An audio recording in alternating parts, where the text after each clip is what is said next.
அனைவருக்கும் வணக்கம். நான் உங்கள் கௌரி. இன்று நான் என் சொந்த ஊருக்கு அருகே உள்ள ஒரு அருமையான ஆன்மீகம் நிரம்பிய திருத்தலத்தை உங்களுக்கு அறிமுகப்படுத்த விரும்புகிறேன். அதுதான் செஞ்சேரிமலை மந்திரகிரி வேலாயுத சுவாமி திருக்கோயிலாகும். இது செஞ்சேரி என்ற ஊரில் அமைந்துள்ளது. செஞ்சேரி என்பது தமிழ்நாட்டின் கோயம்புத்தூர் மாவட்டத்தில் பல்லடம் மற்றும் பொள்ளாச்சிக்கு இடையே அமைந்துள்ள ஒரு சிற்றூராகும்.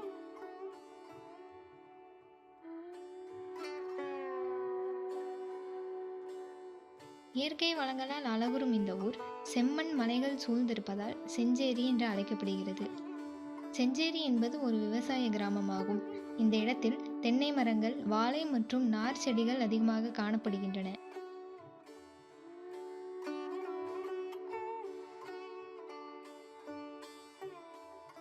நன்கு பராமரிக்கப்பட்ட சாலை, சுத்தமான சுற்றுச்சூழல், பசுமை பரப்பும் வயல்வெளிகள், தென்றலடிக்கும் மலைகள், அமைதியான சாலைகள் அனைத்தும் இந்த ஊருக்கே உரிய தனிச்சிறப்பாகும்.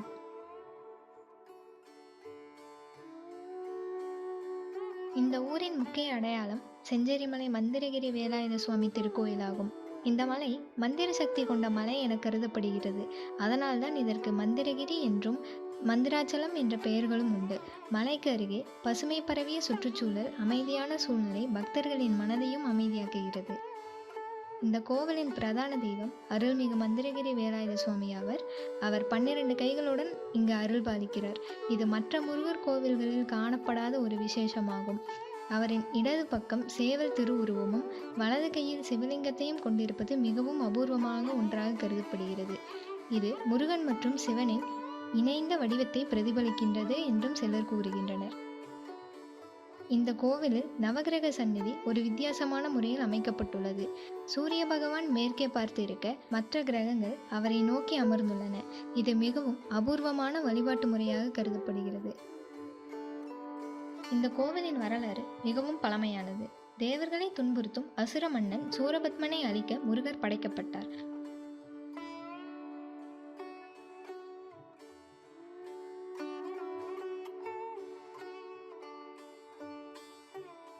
முருகன் போருக்கு பயணத்தை துவங்குவதற்கு முன் பார்வதி சிவபெருமானால் சத்ரு சம்ஹார மந்திரத்தை உபதேசிக்க விரும்பினார்.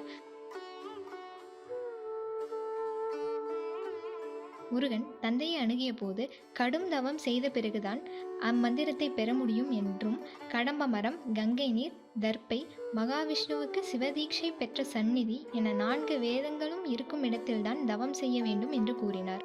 முருகப்பெருமான் பூமிக்கு வந்து இத்தனை குணாதிசயங்கள் கொண்ட இடத்தை தேடத் தொடங்கினார்.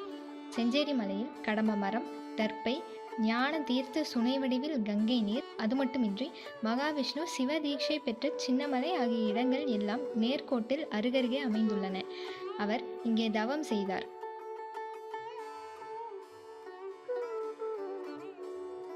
முழு திருப்தியடைந்த பிறகு சிவன் மந்திரத்தை உபதேசித்தார் மற்றும் வெல்ல முடியாத சக்திகளையும் வழங்கினார். மந்திரம் இங்கு பரிபாலனை செய்யப்பட்டதால் இது மந்திரகிரி ஆனது. சிலர் கூறுவதன்படி இந்த கோவில் கரிகால சோழனால் கட்டப்பட்டதாகவும் சில நூற்றாண்டுகளாக பக்தர்களால் வழிபட்டு வருவதாகவும் கூறப்படுகிறது. வழிபாடுகள் மற்றும் திருவிழாக்கள். செஞ்சேரி மலையில் தினசரி பூஜைகள் நடைபெறும். வைகாசி விசாகம், தைப்பூசம், சஷ்டி, பங்குனி உத்திரம் ஆகியன இங்கு சிறப்பாக கொண்டாடப்படுகின்றன. அதோடு வருடா வருடம் தேர் திருவிழாவும் இங்கு சிறப்பாக கொண்டாடப்படுகின்றன. குறிப்பாக 2 தேர்கள் வடம் பிடித்து இழுக்கப்படுகின்றன. முதல் தேர் செஞ்சேரி புத்தூர் தேராகும். பிறகு 2வது தேர் செஞ்சேரிமலை தேராகும். இவ்விரு தேர்களையும் புதுப்பிக்க வருடா வருடம் நிதி ஒதுக்கீடு செய்யப்பட்டுள்ளன. உள்ளூர் மட்டுமின்றி வெளி மாவட்டத்தில் இருந்தும் தேர் திருவிழாவிற்கு பக்தர்கள் வருவதுண்டு. சின்னமலை சுந்தரராஜ பெருமாள் திருக்கோவில். செஞ்சேரி மலைக்கு அருகாமையில் அமைந்துள்ள மற்றொரு கோவில் சின்னமலை பெருமாள் திருக்கோவிலாகும். இங்கு முன்னாள் தமிழக முதலமைச்சர் ஜெயலலிதா ஆட்சியில் இந்து அறநிலையத்துறை கீழ் கொண்டு வரப்பட்டுள்ளன.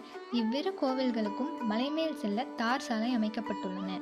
செஞ்சேரி மலை பொள்ளாச்சி, பல்லடம் மற்றும் சூலூர் ஆகிய இடங்களுக்கு இடையில் அமைந்துள்ளது. கோயம்புத்தூரில் இருந்து சுமார் 45 கிலோமீட்டர் தொலைவில் இது உள்ளது. பேருந்துகள், தனியார் வாகனங்கள் மூலம் இங்கு எளிதாக வரலாம். சாலை வழியாக சென்று மலைக்கேறும் வழியில் சற்று நடக்க வேண்டியிருக்கும். இந்த கோவிலில் தியானமும் நம்பிக்கையும் நிறைந்த அனுபவம் நமக்கு கிடைக்கும். நீங்கள் பொள்ளாச்சி அல்லது பல்லடம் பகுதியில் இருந்தால் கண்டிப்பாக செஞ்சேரி மலைக்கு சென்று இந்த மந்திர சக்தி நிலையை அனுபவியுங்கள். உங்கள் பயணத்தை ஆன்மீகமயமாக மாற்ற இந்த இடம் சிறந்த இடம். அனைவருக்கும் நன்றி. வணக்கம்.